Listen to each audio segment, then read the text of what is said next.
कुछ जगह सिर्फ देखने के लिए होती है, वहाँ ज़्यादा देर रुकने वाला वहाँ का ही होकर रह जाता है।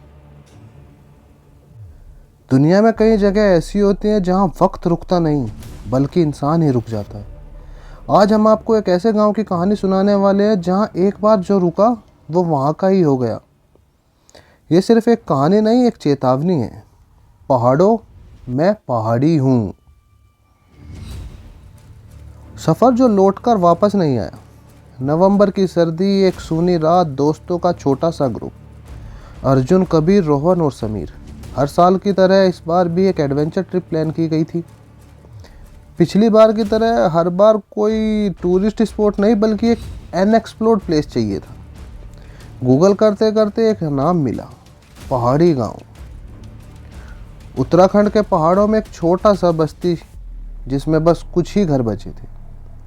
लोगों के मुताबिक वहाँ रात भर कोई नहीं रुकता, लेकिन एडवेंचर के शौकीन लोगों के लिए जहाँ रुकना मना हो वहीं जाना सबसे बड़ा मज़ा है। रात 2 बजे दिल्ली से सफ़र शुरू हुआ।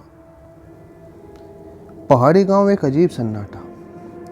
सुबह 10 बजे गांव पहुंच गए। ये जगह किसी दूसरी दुनिया जैसी लग रही थी। ना कोई लोग, ना कोई आवाज़, बस एक अजीब ठंडा सा सुकून। गांव में बस 4-5 घर ही थे, सब पुराने मिट्टी से बने, कुछ आधे टूटे भी। एक बुढ़िया दरवाजे पर बैठी मिली। बेटा, रात होने से पहले चले जाना। उसने सिर्फ इतना कहा और दरवाज़ा बंद कर लिया। अर्जुन बोला, क्या है यार, लोग तो मिलने से पहले ही भाग रहे हैं। कबीर हंसा, बस यही तो मज़ा है भाई। लेकिन समीर, उसका ध्यान एक जगह अटक गया। एक टूटी हुई मंदिर के पास एक बड़ा पत्थर पड़ा था।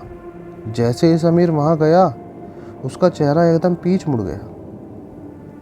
यह जगह अजीब है यार, समीर ने धीरे से कहा। अर्जुन मजाक में बोला, अगर डर लग रहा है तो चले निकलते हैं। समीर ने कोई जवाब नहीं दिया, बस चुप हो गया। रात जो कभी ख़त्म नहीं हुई। दोस्तों ने एक छोटी सी वुडन कैबिन में रात बिताने का प्लान किया। अंधेरे जैसे ही बढ़ने लगा, हवा तेज होने लगी। पहाड़ों में एक अजीब सी सरसराहट हो रही थी। 12 बजे तक सब सो गए, बस समीर जाग रहा था।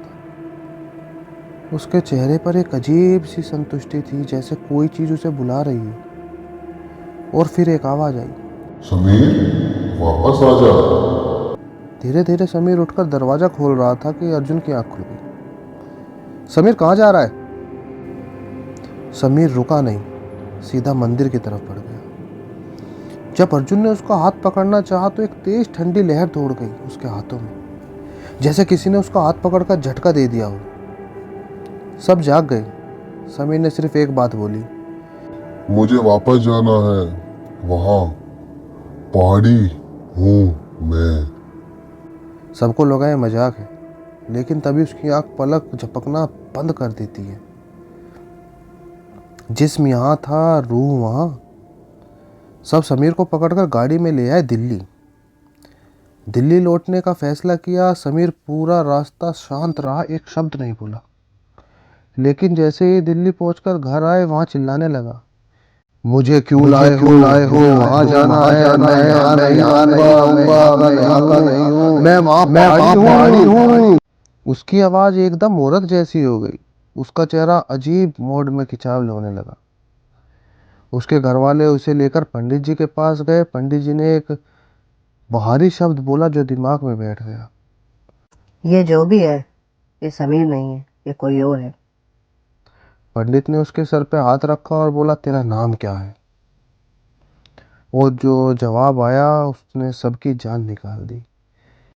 मैं पहाड़ी हूँ, जो यहाँ आता है वो यहाँ का नहीं रहता, वो पहाड़ों में पड़ता है हमेशा के लिए। पंडित जी ने कहा, उस जगह वापस जाना पड़ेगा। अर्जुन और कबीर समीर को लेकर दोबारा वहां गए और जो देखा, उनके पैरों के नीचे जमीन खिसक गई। समीर जैसे ही पत्थर के पास गया, वो एकदम शांत हो गया। उसका चेहरा नॉर्मल लगने लगा। उसने एक गीली मिट्टी उठाई और उस पत्थर पर रखी और फिर बस इतना बोला, मैं घर आ गया। और समीर वहीं गिर गया। मरा नहीं लेकिन जीता भी नहीं, बस एक खाली शरीर बन गया जिसमें कोई जान नहीं थी। उस दिन के बाद समीर ना हंसता है, ना बोलता है, ना किसी को पहचानता। बस एक जगह बैठा रहता है और जब भी कोई पूछता है तू कौन है, तो सिर्फ एक ही जवाब देता है, मैं पहाड़ी हूँ। कुछ जगह सिर्फ देखने के लिए नहीं होती, वहाँ ज़्यादा देर रुकना मना होता है। क्या तुम भी पहाड़ों में जाना चाहोगे? अगर ये कहानी आपको इंटरेस्टिंग लगी तो अपने थॉट्स कमेंट्स में ज़रूर लिखें। आपको क्या लगता है, क्या ये सिर्फ एक अफवाह थी या सच में कुछ ऐसा हो और अगर आपको ऐसे ही और भी सस्पेंसफुल कहानियाँ चाहिए तो वीडियो को लाइक करें, शेयर करें और चैनल को सब्सक्राइब करना मत भूलें।